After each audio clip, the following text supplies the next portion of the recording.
I should have known something was wrong when Madison Crawford called an emergency meeting on a Friday afternoon, her freshly manicured nails drumming against the mahogany conference table as she waited for me to gather my files. The smug smile playing at the corners of her glossy lips should have been my first warning.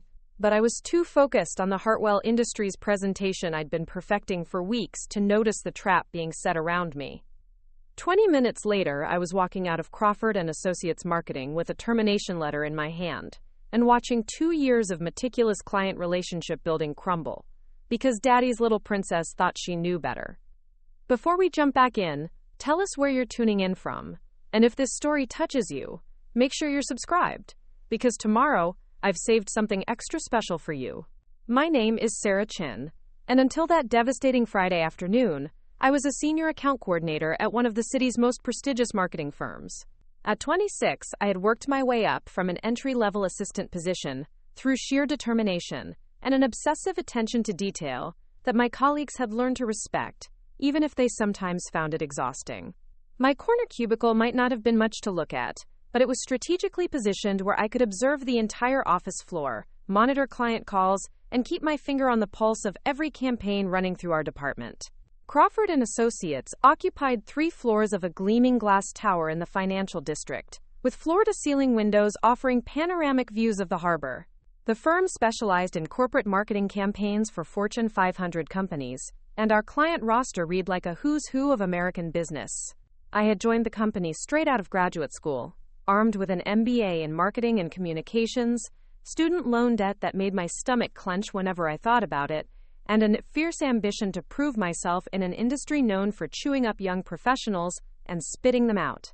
Richard Crawford, the firm's founder and managing partner, had built his reputation over 30 years of innovative campaigns that had launched products, revitalized brands, and generated billions in revenue for his clients. He was a demanding perfectionist who expected excellence from every employee, but he was also fair and generous with opportunities for advancement. Under his leadership, Crawford Associates had grown from a small boutique firm to a major player in the marketing world, with offices in 6 cities and a client base that included some of the most recognizable names in corporate America. The problem was Madison Crawford, Richard's 28-year-old daughter, who had joined the firm 3 years earlier with an undergraduate degree in communications from an expensive private college and absolutely no real-world experience. While the rest of us had earned our positions through internships, entry-level grunt work, and years of proving ourselves on increasingly complex campaigns, Madison had been handed a senior management role on her first day.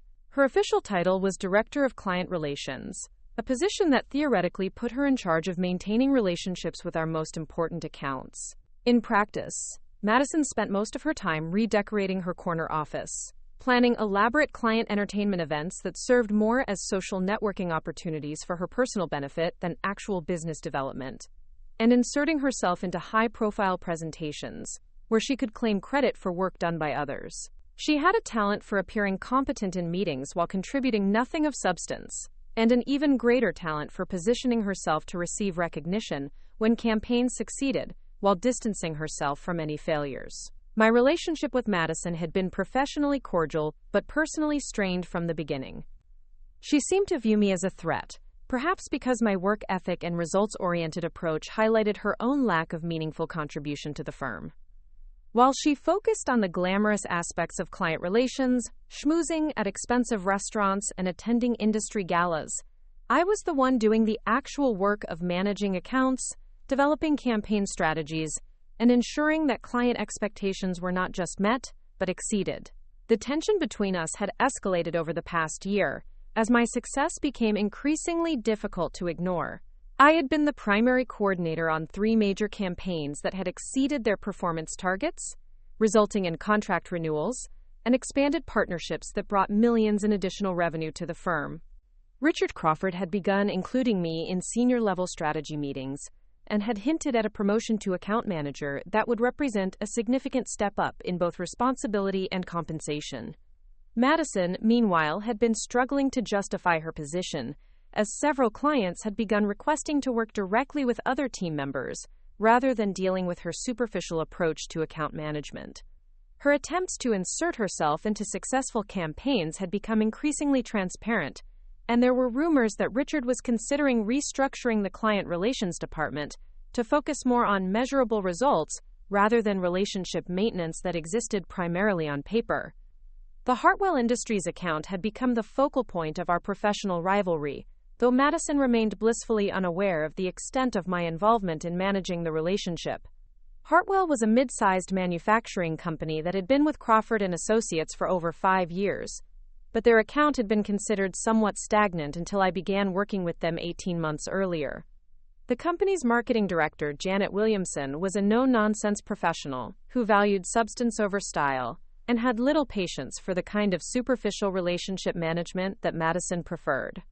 What Madison didn't know, and what I had been careful not to publicize, was that Janet had specifically requested to work with me after becoming frustrated with the lack of strategic depth in their previous account management.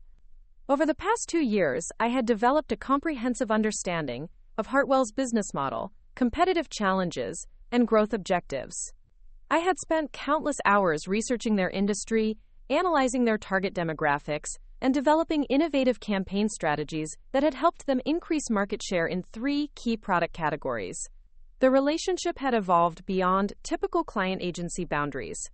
Janet and I spoke at least twice a week, often discussing not just immediate campaign needs, but long-term strategic planning and market positioning. I had become her trusted advisor on marketing matters, and she had begun consulting with me on decisions that extended well beyond the scope of our formal contract. Hartwell's quarterly revenue had increased by 38% since I had begun managing their account, a success that had been attributed to various factors in official reports, but which Janet and I both knew was directly related to the strategic campaigns we had developed together. My unofficial management of the Hartwell account had required a delicate balance of discretion and effectiveness. Madison was technically the designated account manager, which meant that all official communications were supposed to flow through her.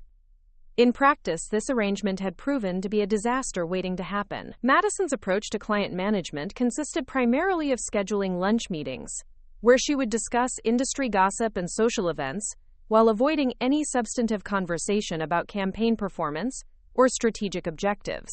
Janet had grown increasingly frustrated with Madison's superficial involvement and had begun reaching out to me directly whenever she needed actual work accomplished. I had to be careful to maintain the fiction that Madison was leading the account, while ensuring that Hartwell's needs were being met with the level of professionalism and strategic thinking they deserved. This meant that I often worked on Hartwell projects during evenings and weekends, developing comprehensive campaign proposals and strategic analyses that Madison would then present as her own work during official client meetings. The arrangement was far from ideal, but it allowed me to build a genuine professional relationship with an important client while avoiding the kind of direct confrontation with Madison that could have jeopardized my position at the firm. I documented everything meticulously, maintaining detailed records of my communications with Janet, copies of all strategic documents I developed, and careful notes about campaign performance metrics that could demonstrate my actual contribution to the account's success. Preparing and narrating this story took us a lot of time. So if you are enjoying it, subscribe to our channel. It means a lot to us. Now, back to the story. My colleagues were aware that I was doing significant work on the Hartwell account, but the extent of my involvement remained largely invisible to senior management. This suited me fine, as I was more interested in building my professional reputation through results than through office politics.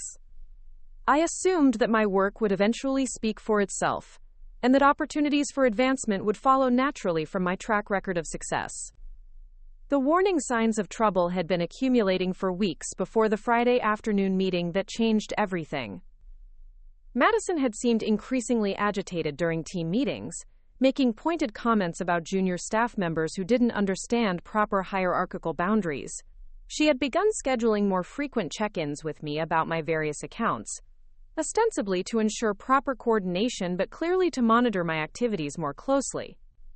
The previous month, Richard Crawford had announced that the firm would be implementing a new performance review system that would tie compensation more directly to measurable results.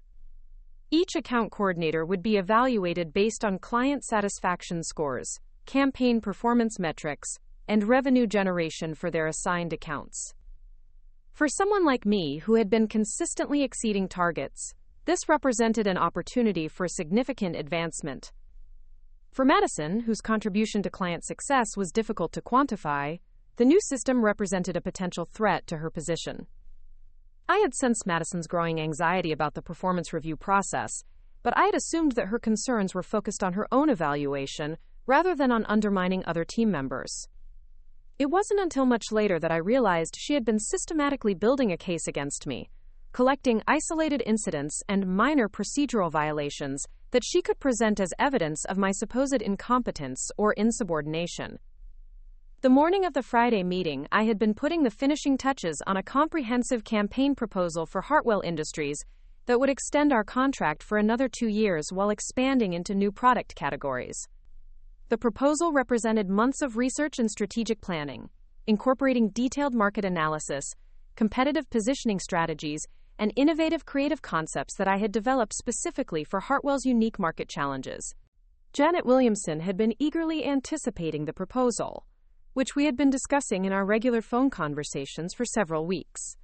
She had provided input on strategic priorities and budget parameters, and I had incorporated her feedback into a document that I believed represented some of my best work.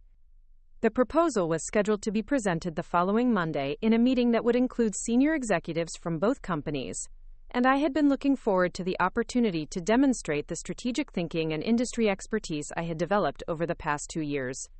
I was reviewing the final draft when Madison appeared at my cubicle, her expression uncharacteristically serious as she informed me that Richard Crawford wanted to see me in the main conference room immediately.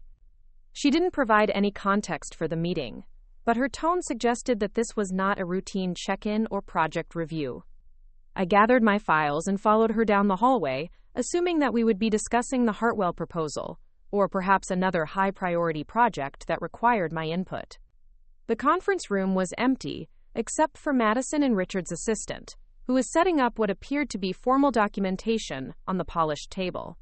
The atmosphere felt oddly ceremonial, and I began to sense that something significant was about to happen. Madison gestured for me to take a seat while she positioned herself at the head of the table, adopting the authoritative posture she typically reserved for client presentations. Richard Crawford entered the room a few minutes later, his expression professionally neutral, but lacking the warmth he typically displayed during our interactions. He took a seat across from me while Madison remained standing, clearly preparing to take the lead in whatever conversation was about to unfold. The formal arrangement of the meeting felt ominous, and I found myself mentally reviewing recent projects and interactions to identify any potential issues that might have prompted this level of administrative attention. Madison cleared her throat and began speaking in the measured tone she used for important announcements, explaining that they had been conducting a comprehensive review of account management procedures and had identified several concerns about my performance and professional conduct. She referenced specific incidents from recent months, describing routine interactions with clients and colleagues in language that made them sound like serious violations of company policy. According to Madison's narrative, I had been overstepping my authority by communicating directly with clients without proper supervision, developing campaign materials that hadn't been approved through established channels, and generally failing to respect the hierarchical structure that governed client relationships. She presented my initiative and problem-solving abilities as evidence of insubordination, and my close working relationships with clients as proof that I didn't understand appropriate professional boundaries. The accusations were technically accurate in the sense that they described things I had actually done, but they were presented completely out of context and stripped of any consideration of results or client satisfaction.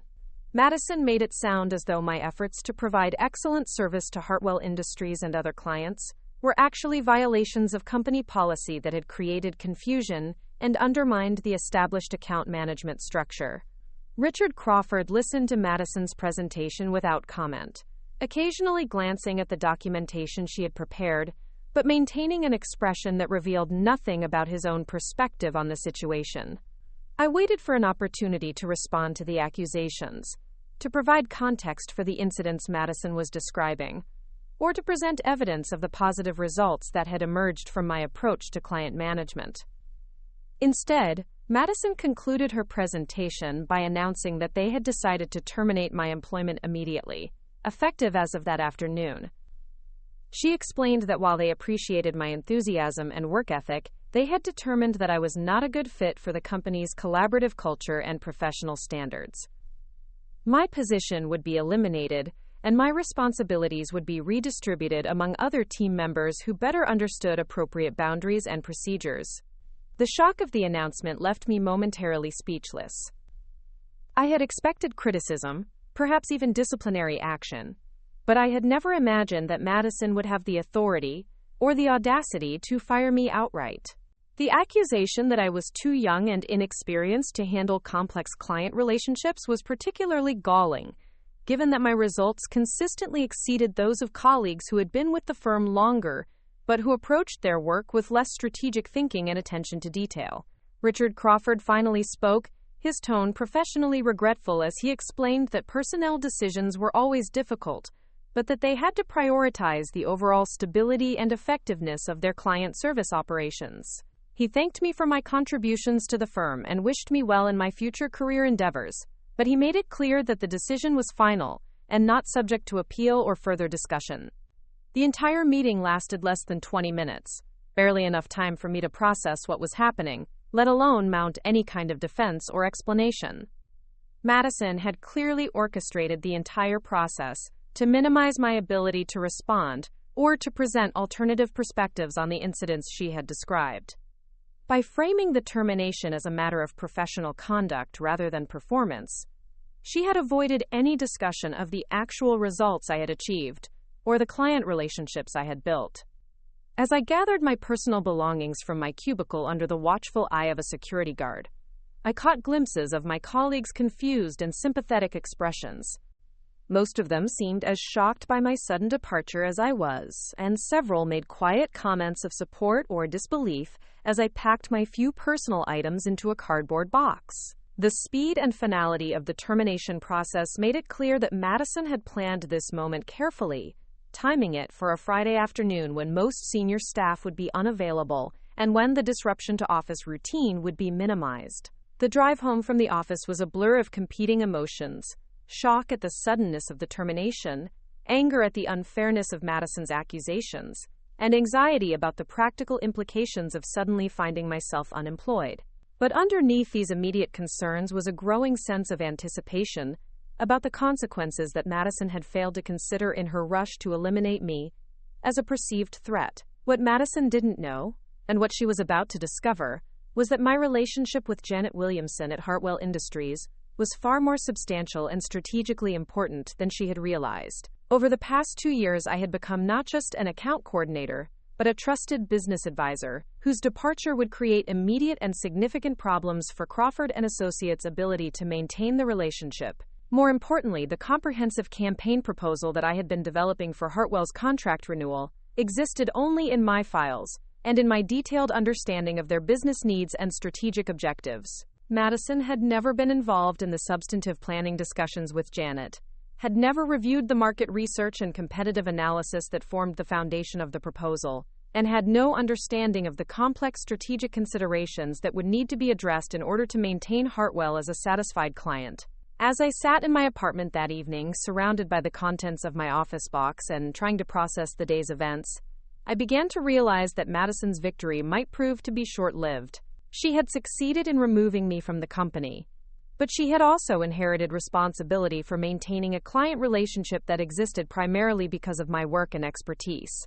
The Monday morning presentation that I had been preparing for would now be Madison's responsibility, and she would be walking into that meeting with no understanding of the strategic framework that Janet and I had been developing for months.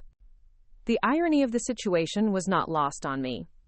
In her eagerness to eliminate what she perceived as a threat to her position, Madison had actually created a much larger problem for herself and for Crawford and Associates. She would now be responsible for managing an account that she had never truly understood, presenting proposals that she had no role in developing, and maintaining a relationship with a client who had specifically requested to work with me rather than with her.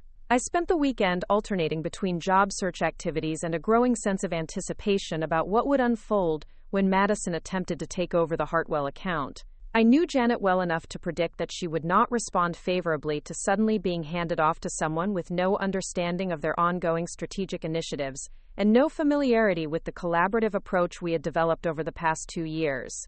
Part of me was tempted to reach out to Janet directly to explain what had happened and to offer some kind of transition support that might minimize the disruption to their business relationship. But I ultimately decided that any such contact would be inappropriate and potentially damaging to my professional reputation. Whatever consequences emerged from Madison's decision would have to unfold naturally, without any interference from me. By Sunday evening, I had begun to feel a strange sense of calm about the situation. The initial shock and anger had given way to a more strategic perspective on what had happened and what was likely to happen next. Madison had made a serious error in judgment, driven by personal insecurity rather than business considerations, and that error was about to become apparent to everyone involved in the Hartwell account. I had spent 2 years building something valuable and strategically important, and Madison had assumed that she could simply take credit for that work without understanding what it actually entailed. She was about to learn that client relationships built on substance and strategic thinking could not be maintained through superficial charm and social networking alone. The weekend also gave me time to reflect on the broader implications of what had occurred. Madison's ability to terminate my employment so abruptly and with so little oversight revealed significant problems with Crawford Associates' management structure and decision-making processes. Richard Crawford's willingness to support his daughter's personnel decisions without independent investigation suggested that nepotism was having a more corrosive effect on the firm's operations than I had previously realized. More importantly, I began to understand that my termination might actually represent an opportunity rather than a setback. I had been so focused on advancing within Crawford Associates that I had failed to consider alternative career paths that might offer greater autonomy and potential for growth. The forced separation from the firm would give me the chance to explore options that I might never have pursued otherwise. As I prepared for what I expected would be an eventful Monday morning, I felt a mixture of anticipation and professional curiosity about how Madison would handle her first major test as the actual manager of an account she had never truly understood. The Hartwell Industries presentation would be her opportunity to demonstrate whether her confidence in her own abilities was justified, or whether her success had been dependent on claiming credit for other people's work. I had no intention of sabotaging Madison or Crawford Associates, but I also had no obligation to protect them from the consequences of their own decisions. The strategic relationship I had built with Janet Williamson was based on mutual respect and professional competence, qualities that could not be transferred simply by reassigning official responsibility for the account. Monday morning would reveal whether Madison had the strategic thinking and industry expertise necessary to maintain the relationship I had spent 2 years developing, or whether her superficial approach to client management would finally be exposed as inadequate for handling complex business partnerships. Either way, I was confident that the truth about our respective contributions to the Hartwell account was about to become very clear to everyone involved. The weekend had also given me time to document everything I could remember about my work on the Hartwell account and other client relationships I had managed. While I would never share confidential client information inappropriately, I wanted to have a clear record of my actual contributions to the firm's success, both for potential future employers and for my own understanding of the value I had created.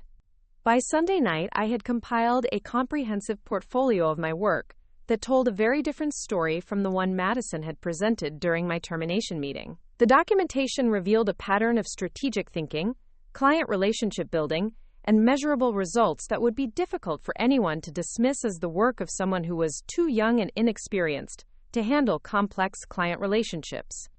As I settled in for what would likely be my last quiet evening before the consequences of Madison's decision began to unfold, I felt a growing sense of anticipation about what the next chapter of my career might hold. Madison had intended to end my story at Crawford Associates, but she had actually just given me the opening line of a new and potentially more interesting narrative about professional competence, strategic thinking, and the difference between earned success and inherited privilege. The next morning would bring the first test of whether Madison could maintain the relationships and results that had been built through 2 years of dedicated work and strategic planning. Based on everything I knew about her approach to client management and her understanding of the Hartwell account, I suspected that the test would not go well. But I was prepared to watch the situation unfold from a safe distance, secure in the knowledge that my professional reputation was based on substance rather than appearance, and that genuine competence would ultimately prove more valuable than family connections or political maneuvering. The irony was perfect. In her attempt to eliminate me as a threat to her position, Madison had actually created the circumstances that would demonstrate the true value of my contributions to Crawford Associates. The client I had been secretly managing for 2 years was about to become very publicly unmanaged, and everyone involved would soon understand the difference between real account management and the superficial relationship maintenance that Madison had perfected. Whatever happened next, I was confident that the truth would emerge, and that Madison's victory would prove to be far more costly than she had anticipated. The story she thought she was ending was actually just beginning, and the next chapter would be written by forces beyond her control. Monday morning arrived with the kind of crisp autumn clarity that made the city's skyline look sharp enough to cut glass. I woke early not from anxiety but from a peculiar sense of anticipation that had been building since my abrupt departure from Crawford Associates 3 days earlier. While most professionals would be preparing for their commute, I found myself setting up a makeshift home office at my kitchen table, laptop open to job search websites and professional networking platforms, but my attention kept drifting to my phone. Janet Williamson was scheduled to arrive at Crawford Associates at 9:30 for the presentation that was supposed to showcase the comprehensive campaign proposal I had spent months developing. By now, Madison would be discovering that inheriting my client relationships meant more than simply taking over a file folder and a contact list. The strategic frameworks, industry insights, and collaborative planning processes that had made those relationships successful couldn't be transferred through an organizational chart revision. I resisted the urge to check my email or LinkedIn messages, knowing that any communication from former colleagues or clients would need to be handled carefully to avoid compromising my professional reputation. Instead, I focused on preparing for the phone interviews I had scheduled with 3 different marketing firms, updating my portfolio with quantified results from campaigns I had managed, and researching potential opportunities that might offer the kind of strategic responsibility I had been developing at Crawford Associates. The first indication that Monday morning was not proceeding as Madison had anticipated came at 10:15, when my phone rang with a call from an unknown number that turned out to be Janet Williamson, calling from her car in the Crawford Associates parking garage. Her voice carried a mixture of frustration and bewilderment as she explained that the presentation meeting had been abruptly postponed due to what Madison had described as unexpected complications with the proposal materials. "Sarah, I'm confused," Janet said, her typically decisive tone shaken by uncertainty.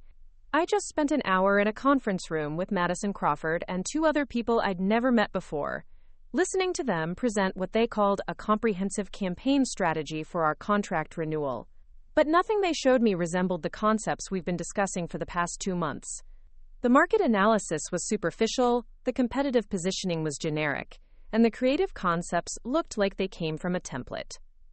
I chose my words carefully, aware that my response could have significant implications for both my professional reputation and Crawford Associates' business relationship with Hartwell. "I'm no longer with Crawford Associates as of Friday afternoon," I explained. "My employment was terminated, and I assume the account management responsibilities have been transferred to other team members." The silence that followed lasted long enough for me to wonder if the call had been disconnected. When Janet finally responded, her voice carried the sharp edge of someone who had just realized they had been deceived about something fundamental. "You were terminated? But you were the strategic lead on our account. You developed our market expansion framework. You've been our primary contact for campaign planning and implementation for the past 18 months. I confirmed that this was accurate while emphasizing that I couldn't discuss the specific circumstances of my departure or provide details about Crawford Associates' internal personnel decisions. Janet's response was immediate and decisive. She was returning to her office to review Hartwell's contract with Crawford Associates and to schedule a meeting with their legal team about the implications of losing their primary account manager without notification or consultation. The call ended with Janet expressing her personal regret about my departure and her professional concern about Hartwell's ongoing relationship with a firm that apparently assigned account management responsibilities without regard for client preferences or existing working relationships. She mentioned that she would be reaching out to several other marketing firms to explore alternative arrangements for their upcoming campaign initiatives. 20 minutes later, my phone rang again. This time, the caller was Marcus Rodriguez, the senior creative director at Crawford Associates, and one of the colleagues I had worked most closely with on complex campaigns. His voice was tense, with the kind of controlled urgency that indicated a developing crisis. "Sarah, what the hell happened on Friday?" he asked without preamble. "Madison called an emergency meeting this morning claiming that you had left the company suddenly and that we needed to immediately redistribute your client responsibilities. But when we started going through your files to understand the scope of your accounts, we realized that most of your documentation is either missing or incomplete." I explained that I had been terminated with immediate effect and had been required to leave the building within an hour of the decision being announced. Any work materials that existed only on my computer or in my personal files would have departed with me, though I emphasized that all official client communications and campaign materials should have been stored in the company's shared systems according to standard procedures. Marcus's response revealed the scope of the problem that Madison was beginning to discover. According to him, the shared files for several major accounts contained only basic contact information and generic campaign templates. The strategic analyses, market research documents, and detailed planning materials that formed the foundation of successful client relationships were apparently stored in personal files that were no longer accessible to the team. The Hartwell presentation was a disaster, Marcus continued, his frustration evident. Madison tried to present what she called your comprehensive proposal, but it was basically a PowerPoint deck filled with stock images and generic marketing copy. Janet Williamson walked out after 40 minutes, saying that the material bore no resemblance to the strategic framework she had been expecting. The conversation revealed several additional complications that Madison was facing as she attempted to take over accounts she had never actually managed. The Meridian Technology account, which had been considering a significant expansion of their relationship with Crawford Associates, had called that morning to cancel their scheduled strategy session after learning that their primary contact was no longer with the firm. The Pinnacle Retail Group had requested an immediate meeting to discuss transition procedures for their upcoming holiday campaign, which was supposed to launch in 6 weeks but apparently existed only in planning documents that were no longer available. Marcus asked if I would be willing to provide transition support to help minimize the disruption to client relationships, emphasizing that Crawford Associates was prepared to offer consulting compensation for my assistance. I declined politely but firmly, explaining that such an arrangement would be inappropriate given the circumstances of my departure and could potentially create conflicts of interest with future employment opportunities. After ending the call with Marcus, I spent an hour researching the legal and ethical implications of my situation. The non-compete clause in my Crawford Associates employment contract prohibited me from soliciting their clients directly, but it did not prevent me from responding to inquiries from companies that chose to terminate their relationships with the firm independently. The intellectual property provisions were more complex, but my personal research and strategic analyses appeared to be covered under standard work-for-hire arrangements. The afternoon brought a series of LinkedIn messages from colleagues at Crawford Associates and contacts throughout the marketing industry, most expressing surprise about my departure and several offering leads on potential opportunities. The messages revealed that word of my termination was spreading quickly through professional networks, along with speculation about the circumstances and implications. One message particularly caught my attention, coming from Elena Vasquez, the marketing director at Meridian Technology. She had worked with me on 3 successful campaigns over the past year and had been planning to propose an expanded partnership that would have significantly increased Crawford Associates' revenue from their account. Her message was direct and professional. Meridian was reconsidering their agency relationships in light of recent personnel changes, and they would be interested in discussing opportunities with whatever firm I joined next. Similar messages began arriving from contacts at other companies that had worked with Crawford Associates through my account management. While none of them explicitly criticized the firm or Madison's capabilities, the pattern of interest in my future plans suggested that my departure was being viewed as a significant loss of institutional knowledge and relationship continuity. By Tuesday morning, the full scope of Madison's miscalculation was becoming apparent through a combination of industry gossip and direct communications from former colleagues. The crisis at Crawford Associates had escalated beyond simple client dissatisfaction into a more serious examination of their account management procedures and strategic capabilities. Janet Williamson had apparently spent Monday afternoon on conference calls with Hartwell's executive team and their legal department, discussing the implications of their marketing agency suddenly reassigning account management without consultation or notification. The consensus was that Crawford Associates had violated the collaborative relationship framework that had been explicitly outlined in their service agreement, potentially creating grounds for contract termination without penalty. More damaging was Janet's decision to reach out directly to other marketing firms to discuss alternative arrangements for Hartwell's upcoming campaigns. She had contacted 3 of Crawford Associates' primary competitors, specifically mentioning that she was seeking an agency that could provide the kind of strategic depth and collaborative planning that she had experienced previously. The inquiry had apparently generated significant interest, as Hartwell Industries represented exactly the type of stable, growth-oriented client that agencies competed intensively to acquire. The Meridian technology situation had developed into an even more immediate crisis.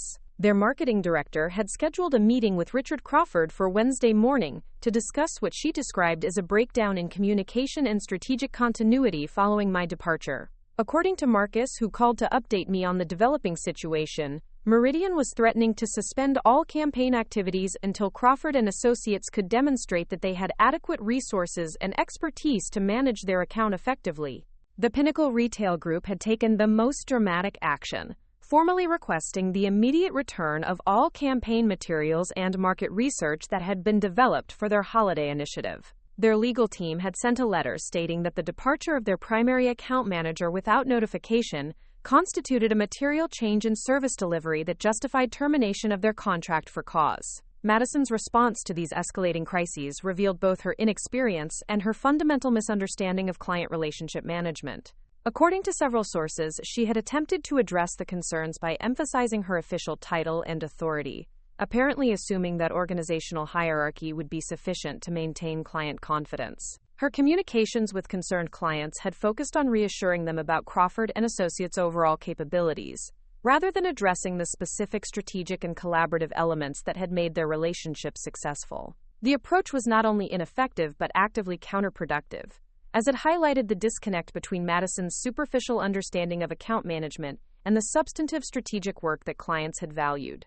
Janet Williamson had apparently responded to one such reassurance call by pointedly asking Madison to explain the market positioning strategy that had been developed for Hartwell's expansion into Southeast Asian markets, a question that revealed Madison's complete unfamiliarity with the detailed planning that had been ongoing for months. By Wednesday, the crisis had attracted the attention of Richard Crawford himself, who had apparently been unaware of the extent to which his daughter's account management role had been dependent on other team members' strategic work. According to office gossip that reached me through multiple sources, Richard had spent Tuesday afternoon reviewing client files and discovering that many of the successful campaigns attributed to Madison's management had actually been developed and implemented by coordinators and specialists working under her nominal supervision. The revelation had prompted a broader examination of the firm's internal structure and accountability systems, as Richard began to understand that his daughter's apparent success had been largely illusory.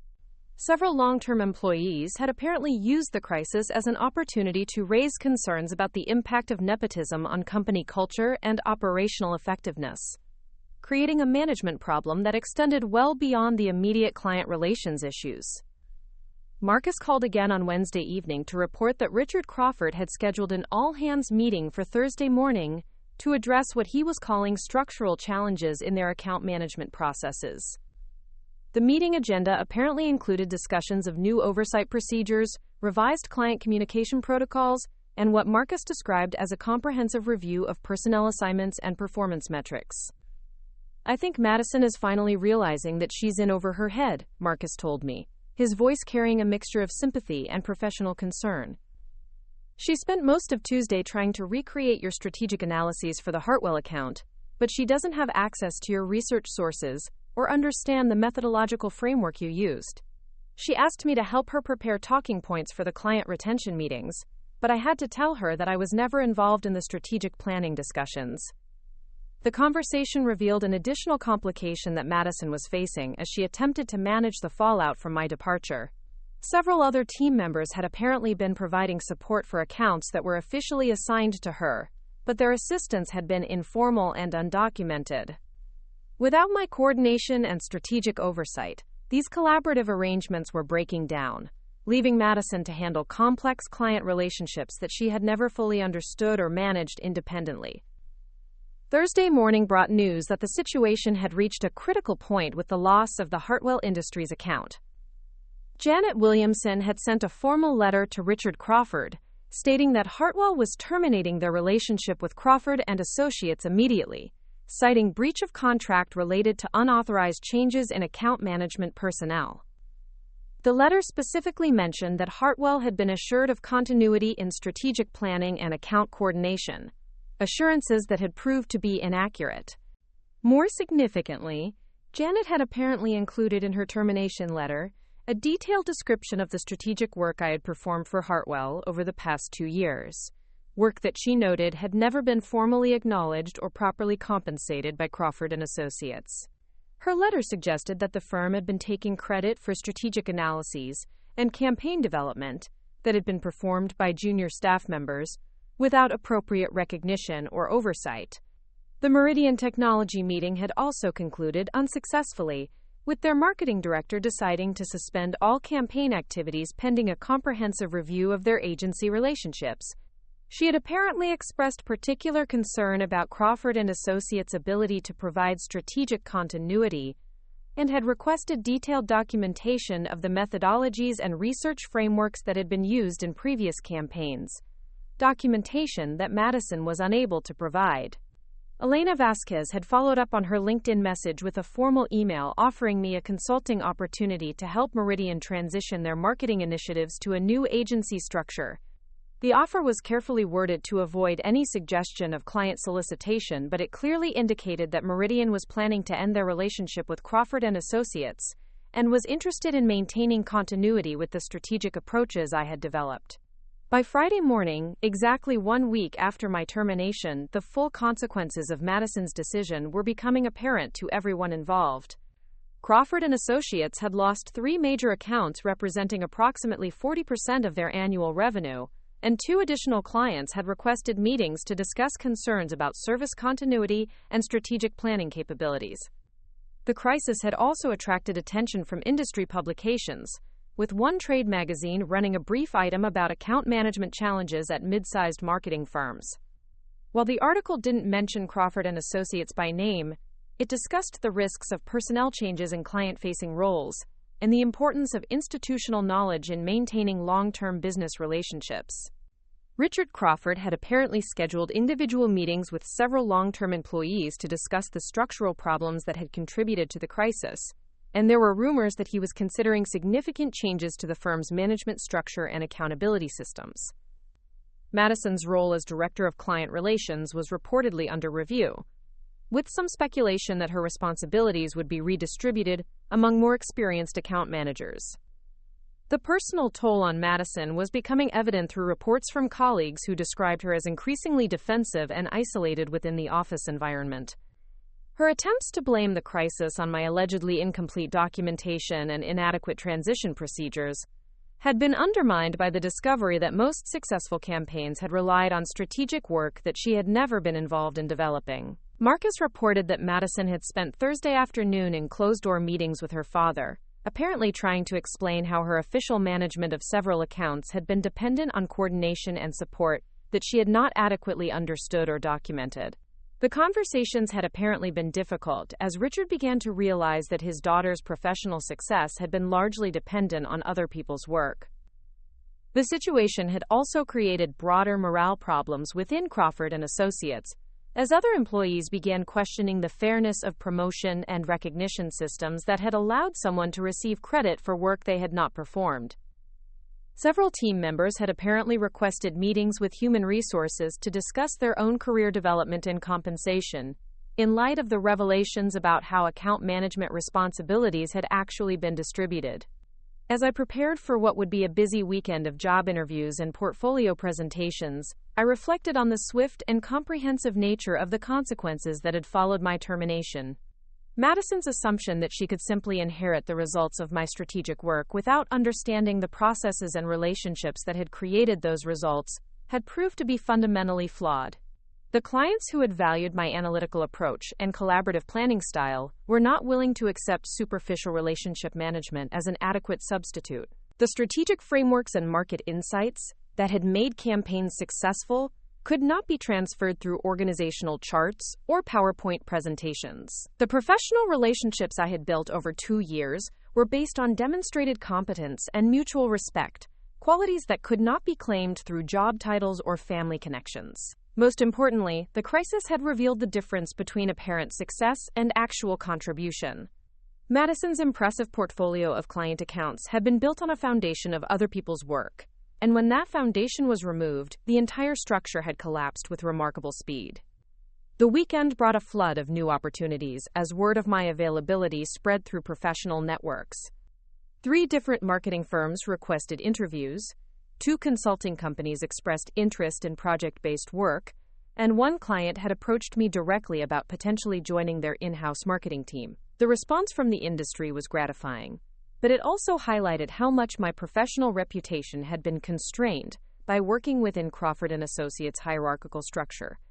As an account coordinator, I had been limited to implementing other people's strategic visions and supporting campaigns that were officially managed by more senior staff members. The visibility I had gained through my termination was actually creating opportunities for advancement that might have taken years to achieve through internal promotion.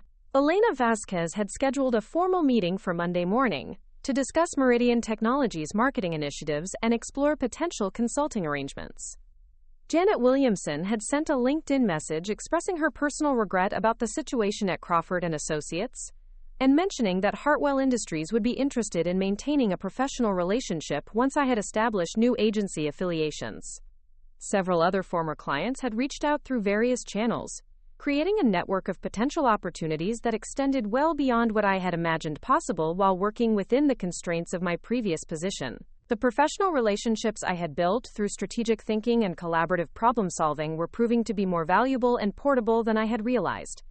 By Sunday evening, I had scheduled interviews with 4 different companies and had prepared a portfolio that demonstrated the scope and impact of my strategic work more comprehensively than had ever been possible while sharing credit through Crawford Associates' account management structure.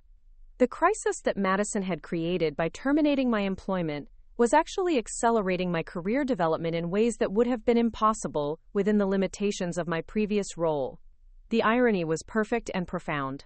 Madison's attempt to eliminate me as a perceived threat to her position had actually revealed the extent to which her apparent success had been dependent on my strategic work and client relationship management. Her victory had lasted exactly 4 business days before transforming into a comprehensive demonstration of her actual capabilities and professional limitations. As I prepared for what promised to be an eventful week of interviews and opportunity development, I realized that Madison had inadvertently given me the greatest possible gift: the chance to demonstrate my professional value in an open market, free from the constraints of hierarchical structures and credit-sharing arrangements that had limited my visibility and advancement potential. The clients who had valued my strategic thinking were following me out of Crawford Associates, creating opportunities for collaboration that would be based on merit rather than organizational politics. The industry contacts who had witnessed my professional competence were offering positions that would allow me to build on my expertise without having to navigate the complexities of nepotism and inherited privilege. Whatever happened next in my career, I was confident that it would be based on my actual contributions and capabilities, rather than on my ability to work within dysfunctional management structures. Madison's miscalculation had freed me from a situation where my professional growth had been artificially constrained by other people's insecurities and entitlement. The week ahead would determine whether the opportunities emerging from the Crawford Associates crisis would lead to advancement that matched my ambitions and abilities. But regardless of the specific outcomes, I was already certain that Madison's decision to terminate my employment would ultimately prove to be far more costly for her than for me. The strategic relationships and professional reputation I had built over 2 years of dedicated work belonged to me, not to Crawford Associates or to Madison's official account management titles. The clients who had valued substance over style were demonstrating that they could distinguish between earned expertise and inherited authority, and their loyalty was following competence rather than organizational hierarchy. Monday morning would bring the first opportunities to explore whether the crisis Madison had created would become the foundation for something better than what I had left behind at Crawford Associates. Monday morning arrived with a kind of anticipation that made coffee taste sharper and the sunrise seem more vivid. I had spent the weekend preparing for what I sensed would be a pivotal week, organizing my portfolio into presentations that showcased not just individual campaigns, but the strategic thinking and analytical frameworks that had driven consistent results across multiple accounts. The interview with Elena Vasquez at Meridian Technology was scheduled for 10 o'clock, followed by meetings with 3 other companies that had reached out following the Crawford Associates situation. The professional metamorphosis I was experiencing felt almost surreal. After 2 years of having my work filtered through Madison's account management role and diluted by hierarchical credit sharing, I was finally able to present my strategic contributions directly to decision-makers who could evaluate their actual impact. The portfolio I had assembled told a compelling story of market analysis, creative problem-solving, and measurable results that had been largely invisible while I worked within Crawford Associates' structure. Elena Vasquez greeted me in Meridian Technology's sleek conference room, with the kind of focused attention that indicated she had done her homework about both my background and the current situation at Crawford Associates. Meridian occupied 2 floors of a converted warehouse in the Innovation District, with exposed brick walls and floor-to-ceiling windows that created an atmosphere of creative energy and technological sophistication. "I'll be direct, Sarah," Elena began after the initial pleasantries. "The work you did on our market expansion strategy last year was exceptional. The competitive analysis you developed identified opportunities that our internal team had completely missed. And the implementation framework you created helped us capture market share in segments we hadn't even known existed. When we heard you were no longer with Crawford Associates, we realized we had an opportunity to work with you more directly." The conversation that followed was unlike any professional discussion I had experienced at Crawford Associates. Instead of having to explain my role or justify my strategic recommendations through intermediaries, I was able to engage directly with someone who understood the business implications of marketing strategy and who valued analytical depth over relationship management theater. Elena outlined Meridian's plans for expanding into emerging technology markets, initiatives that would require exactly the kind of comprehensive market research and strategic planning that I had been developing at Crawford Associates. More importantly, she was interested in establishing a consulting relationship that would allow me to work independently while maintaining ongoing collaboration with their internal marketing team. "We've actually been considering bringing strategic marketing capabilities in-house for months," she explained. "The Crawford Associates situation just accelerated our timeline. We're prepared to offer you a consulting contract that would give you significant autonomy while providing the kind of strategic support we need for our growth initiatives." The terms Elena outlined were remarkable not just for their financial value, which exceeded what I had been earning at Crawford Associates, but for the professional autonomy and strategic responsibility they represented. As an independent consultant working directly with Meridian, I would be able to develop comprehensive marketing strategies without having to navigate corporate hierarchies or share credit with supervisors who had contributed nothing to the analytical work. More significantly, the consulting arrangement would allow me to work with multiple clients simultaneously, building a diversified portfolio that would provide both financial security and professional growth opportunities. Elena mentioned that she had already spoken with contacts at 2 other companies who were interested in similar consulting relationships, creating the foundation for what could become a thriving independent practice. The meeting concluded with Elena offering me a 6-month consulting contract with Meridian, renewable based on performance, along with introductions to her professional network and specific recommendations about how to structure an independent consulting practice. As I walked back to my car, I felt the exhilarating sensation of professional doors opening that I hadn't even known existed while I was constrained by Crawford Associates' organizational limitations. My phone was buzzing with messages when I checked it in the parking garage.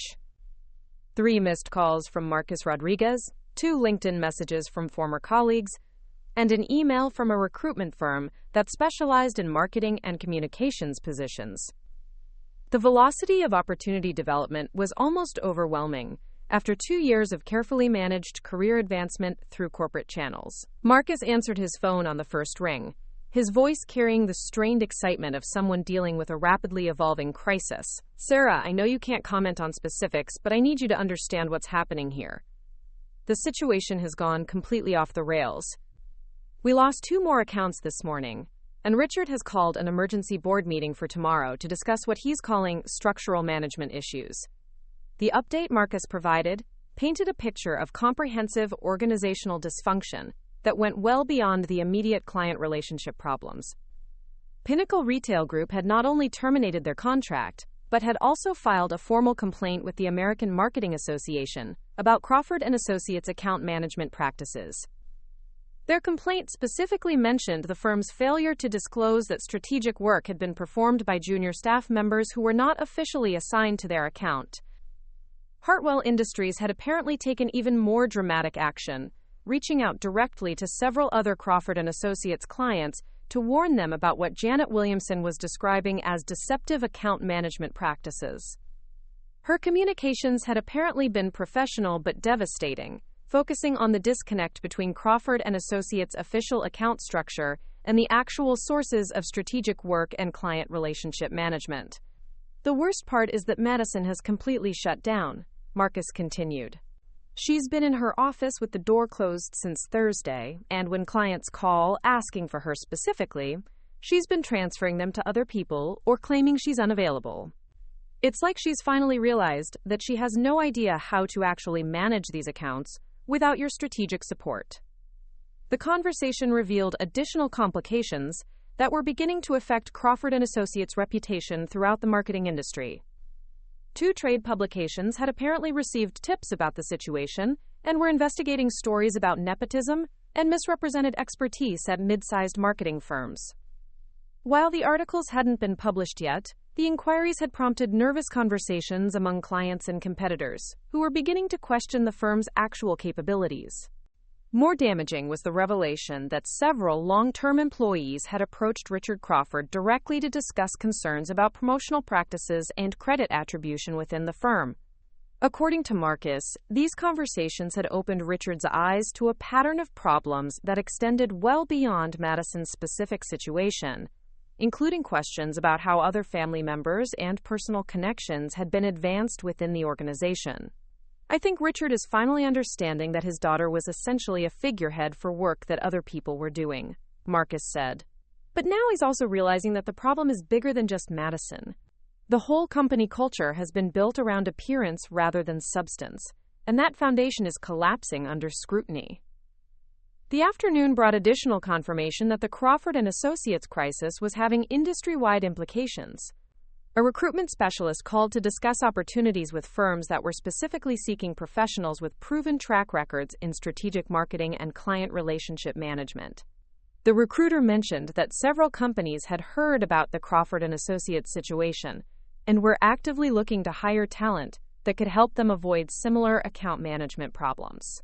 2 other former clients reached out directly, including the marketing director at Coastal Enterprises, who had worked with me on a successful rebranding campaign 8 months earlier. Their inquiry was carefully worded to avoid any suggestion of improper solicitation, but they were clearly interested in exploring consulting arrangements that would allow them to work with me independently of agency relationships. By Tuesday morning, I had received formal consulting proposals from 3 different companies and interview requests from 2 major marketing firms that were looking to expand their strategic planning capabilities. The opportunities represented not just immediate employment prospects, but the foundation for a career trajectory that could provide significantly more autonomy and earning potential than traditional agency positions. The interview with Hartwell Associates, a boutique consulting firm that specialized in strategic marketing for technology companies, was particularly promising. The managing partner, David Hartwell, had apparently followed my work through industry publications and had been impressed by the strategic frameworks I had developed for various campaigns while at Crawford Associates.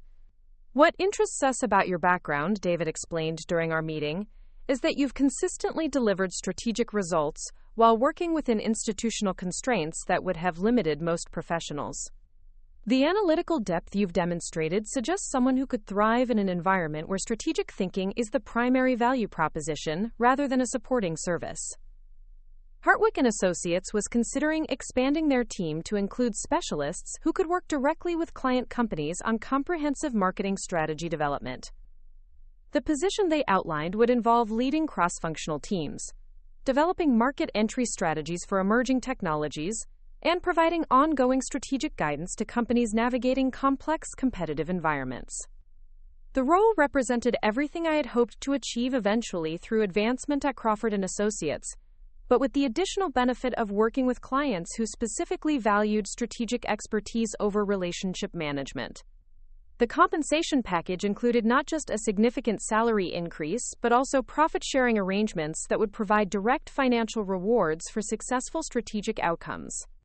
More importantly, the position would allow me to build a professional reputation based entirely on measurable results, rather than on my ability to navigate corporate politics or support other people's career advancement. David mentioned that several of their current clients had specifically requested access to the kind of analytical marketing support that I had been providing, creating immediate opportunities for impactful work. The conversation also revealed that Hartwell Associates had been monitoring the Crawford Associates situation with professional interest, not because they were seeking to capitalize on a competitor's difficulties, but because they viewed it as a case study in the importance of aligning organizational structure with actual expertise. David's perspective was that many marketing firms had similar problems with misaligned credit attribution and unclear accountability, issues that created both operational risks and talent retention challenges. The Crawford Associates situation is unfortunate but not uncommon, he explained. Many firms struggle with balancing relationship management and strategic work, especially when family dynamics or political considerations affect personnel decisions. What we've learned is that clients increasingly want to work directly with the people who are actually developing their strategies, rather than managing relationships through intermediaries. Wednesday brought news that the Crawford Associates crisis had reached a critical decision point. Marcus called to report that Richard Crawford had announced significant organizational changes during the emergency board meeting, including the immediate restructuring of the client relations department and the implementation of new accountability measures for all account management positions. Madison Crawford had been removed from her Director of Client Relations role and reassigned to what Marcus described as a business development position, with significantly reduced responsibilities. The change was being presented as a strategic reorganization rather than a demotion, but everyone involved understood that Madison's career trajectory at Crawford Associates had been fundamentally altered. More significantly, Richard had apparently acknowledged during the board meeting that the firm had been operating with inadequate oversight of account management practices and had failed to properly recognize or compensate the strategic work that had been driving client success. The board had voted to implement comprehensive performance reviews for all client-facing positions and to establish new procedures for crediting and compensating strategic contributions. Richard actually mentioned you by name during the meeting, Marcus reported. He said that the firm had failed to properly utilize your strategic capabilities, and that your departure had revealed institutional problems that needed to be addressed immediately. There's apparently some discussion about whether they should try to negotiate your return, but I think everyone understands that ship has sailed. The acknowledgement was professionally gratifying, but it also confirmed that my decision to pursue independent opportunities rather than seeking reinstatement at Crawford Associates had been strategically sound. The organizational changes Richard was implementing might address some of the structural problems that had led to my termination, but they couldn't restore the trust and collaborative relationships that had been damaged by Madison's actions. Thursday morning brought the formal offer from Hartwell Associates, terms that exceeded my expectations, and included provisions for professional development and strategic project leadership that would have taken years to achieve through traditional career advancement. The position represented not just a job change but a fundamental shift in how my professional contributions would be recognized and rewarded. Elena Vasquez also followed up with a finalized consulting contract from Meridian Technology, along with introductions to contacts at 2 other companies that were interested in similar arrangements. The combination of the Hartwell position and selective consulting work would provide both financial security and professional diversification that could lead to eventual independence as a strategic marketing specialist. The decision between accepting the Hartwell offer and pursuing full-time independent consulting was complex, but ultimately I chose the security and learning opportunities that the firm position offered. David Hartwell's vision for strategic marketing consulting aligned perfectly with my professional goals, and the client base they had developed would provide exposure to industries and challenges that could accelerate my expertise development. I accepted the Hartwell Associates offer on Thursday afternoon, with a start date 3 weeks later that would allow time to finalize the Meridian consulting arrangement and to complete other transition activities. The salary negotiation had been straightforward and professional, focused on the value I could provide rather than on internal equity considerations or political factors. Friday brought closure to the Crawford Associates chapter of my career through a final conversation with Marcus, who reported that the firm had stabilized their remaining client relationships, but was facing a long rebuilding process to restore their industry reputation. 3 additional employees had apparently given notice during the week, citing concerns about career development and recognition within the firm's hierarchical structure. Madison Crawford had reportedly submitted a letter requesting extended personal leave to pursue what she described as external professional development opportunities. According to office speculation, she was considering returning to graduate school or exploring positions with other companies where her family connections would be less prominent and potentially problematic. "I think she finally understands that she was in way over her head," Marcus observed. "The whole experience seems to have been genuinely humbling for her." Richard arranged some kind of executive coaching situation, and there's talk about her starting over in a more junior role somewhere else to actually learn account management from the ground up. The update provided a sense of resolution without vindictiveness. Madison's professional reckoning had been swift and comprehensive, but it had also created opportunities for organizational improvement at Crawford Associates and career advancement for everyone affected by the situation. The consequences of her actions had been educational rather than purely punitive, offering lessons about competence, accountability, and the dangers of inherited privilege in professional environments. My first week at Hartwell Associates exceeded every expectation I had developed about strategic marketing consulting. The intellectual environment was rigorous and collaborative, with colleagues who valued analytical depth and creative problem-solving over relationship management and corporate politics.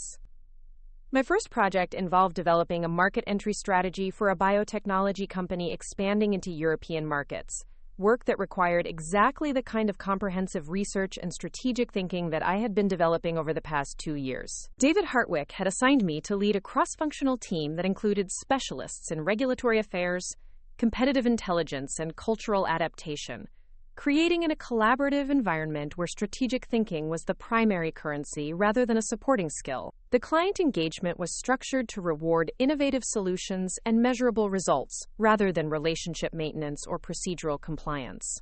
More importantly, the professional relationships I was developing at Hartwell were based on mutual respect and shared commitment to excellence rather than on hierarchical authority or family connections. My contributions to strategy discussions were evaluated based on their analytical merit and practical applicability, creating a work environment where competence was the primary determinant of influence and recognition. The biotechnology project also provided opportunities to apply strategic frameworks I had developed at Crawford Associates to more complex and intellectually challenging problems. Market entry strategies for regulated industries required sophisticated understanding of competitive dynamics, regulatory environments, and cultural factors that went well beyond traditional marketing campaign development. Working with the Hartwell team, I was able to develop analytical models and strategic recommendations that demonstrated the full scope of my capabilities, without having to navigate the credit-sharing arrangements and hierarchical limitations that had constrained my work at Crawford Associates. The client presentations were professional collaborations, where my strategic insights were presented directly, rather than filtered through account management intermediaries. 3 months into my tenure at Hartwell Associates, I received an unexpected phone call from Richard Crawford, requesting a private meeting to discuss what he described as important business matters. The invitation was professionally worded and emphasized that the conversation would be exploratory, rather than specific to any particular proposal or arrangement. Curiosity eventually overcame my initial reluctance to engage with Crawford Associates about anything related to my previous employment. I agreed to meet Richard for coffee at a neutral location, with the understanding that the conversation would be informal and would not constitute any kind of employment negotiation or business proposal. Richard looked older and more serious than I remembered from my time at his firm. as if the past few months had provided education about leadership responsibilities that had been previously theoretical. His approach to our conversation was direct but respectful, acknowledging the circumstances of my departure without attempting to minimize the mistakes that had led to the situation. I want you to understand that I've learned things about my company and my management decisions that have been deeply concerning, he began. The investigation we conducted after the client relationship problems revealed institutional issues that I should have recognized and addressed years earlier. Madison's situation was a symptom of broader problems with accountability and recognition within our organization. The conversation that followed was unlike any professional discussion I had experienced during my time at Crawford Associates. Richard spoke candidly about the challenges of managing family relationships within a business context, and about his recognition that nepotism had compromised both the firm's operational effectiveness and its ethical foundation. He described the organizational changes that had been implemented following my departure, including new performance evaluation systems, revised compensation structures, and enhanced oversight procedures for client relationship management. The firm had also retained an external consulting company to conduct a comprehensive review of their personnel practices and to recommend additional improvements. What I've come to understand, Richard explained, is that we lost not just a talented employee when you left, but someone who had been providing strategic leadership that was never properly acknowledged or compensated. The crisis that followed your departure revealed how much institutional knowledge and client relationship value had been concentrated in positions that our organizational structure didn't recognize or support. The acknowledgement was professionally gratifying, but it also confirmed that my decision to leave Crawford & Associates had been strategically sound. The institutional problems Richard was describing were structural rather than personal, rooted in management philosophy and organizational culture that would require years to change, even with the best intentions and comprehensive reform efforts. Richard's ultimate purpose in requesting the meeting was to explore whether there might be opportunities for collaborative relationships between Crawford & Associates and Hartwell Associates, or whether I would be interested in returning to his firm in a strategic role that would provide the autonomy and recognition that had been lacking in my previous position. I thanked him for the acknowledgement and for the institutional changes he was implementing, but I declined to pursue either opportunity. My career trajectory at Hartwell Associates was providing exactly the kind of professional growth and intellectual challenge that I had hoped to achieve eventually through advancement at Crawford Associates, but without the organizational constraints and political complications that had made that advancement problematic. I understand your decision, Richard replied, his tone suggesting genuine respect for my position. What happened with Madison was unfair to you, and I take responsibility for creating a management structure that allowed personal considerations to override professional merit. I hope you'll consider Hartwell Associates and Crawford Associates as potential collaborators on projects where our capabilities might be complementary. The meeting concluded with mutual expressions of professional respect and good wishes, providing closure to the Crawford Associates chapter of my career without bitterness or ongoing complications. Richard's acknowledgement of institutional failures and personal responsibility had been professionally satisfying, but it had also confirmed that my future lay in environments where strategic thinking was valued from the beginning, rather than discovered only after crisis made it unavoidable. 6 months after my termination from Crawford Associates, I had established myself as a senior strategist at Hartwell Associates and had developed a selective consulting practice that included 3 ongoing client relationships. The professional trajectory that had seemed uncertain and potentially derailed by Madison's actions had actually accelerated into opportunities that provided greater autonomy, intellectual challenge, and financial reward than would have been possible through traditional career advancement at my previous firm. The Meridian Technology Consulting relationship had evolved into a comprehensive partnership that included strategic planning for their expansion into international markets, work that required sophisticated analysis of competitive environments and regulatory frameworks across multiple countries. Elena Vasquez had become both a valued client and a professional mentor, providing insights about independent consulting and strategic career development that had enhanced my effectiveness across all my professional relationships. My work with Hartwell's biotechnology client had resulted in a successful market entry strategy that exceeded performance targets and had led to additional projects with companies in related industries. The analytical frameworks and research methodologies I had developed were being recognized within the industry as innovative approaches to strategic marketing in regulated environments. More importantly, my professional reputation was now based entirely on measurable results and strategic contributions, rather than on my ability to work within organizational hierarchies or to support other people's career advancement. The independence and recognition I had achieved through the crisis created by my termination had provided a foundation for long-term career success that would have been difficult to achieve through traditional corporate advancement. The irony of Madison's miscalculation had become even more apparent over time.